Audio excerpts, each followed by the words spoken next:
Mayan Schechter, South Carolina Public Radio. Unmute and ask your question. Thank you, Governor.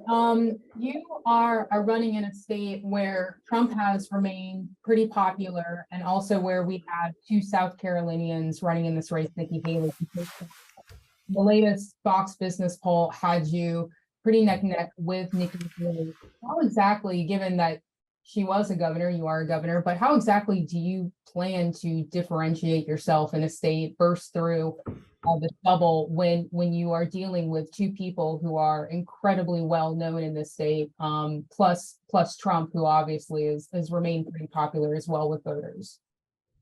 Well, one, the time for excuses is over. We got to get the job done. I'm the most likely, defeat Joe Biden. And you can see that based on what we've done in Florida. I mean, we took a state that had been evenly divided, and we were able to win the biggest Republican gubernatorial landslide in the history of the state of Florida, winning 62% of Latinos, winning independents by 18 points, winning women by almost double digits, winning places like Miami-Dade County by double digits, which no one was thought possible even a few years ago. You got to be able to do that type of performance nationally if we want to be able to win.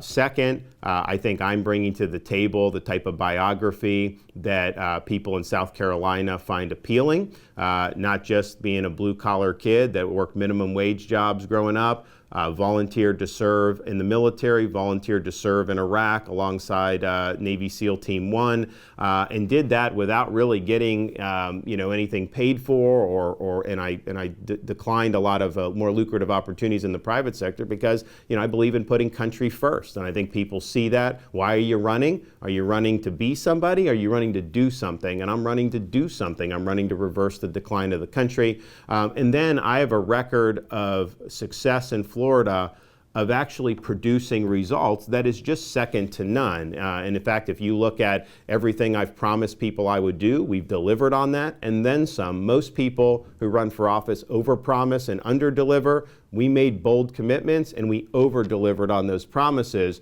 And so as president, I'm going to be the one that's going to be most likely to actually get all the things we want done, from economy to energy independence, to finally securing the border and taking on the drug cartels, to holding the medical swamp accountable, people like Dr. Fauci for what they did during COVID, for fighting back against woke ideology and supporting parents' rights and our school children, to reconstituting our military, getting them back to mission first, putting us in a position to be able to check and deter China, and then reining in the administrative state and ending the weaponization of government. And so we have the ability to put that out there in a way that nobody else can.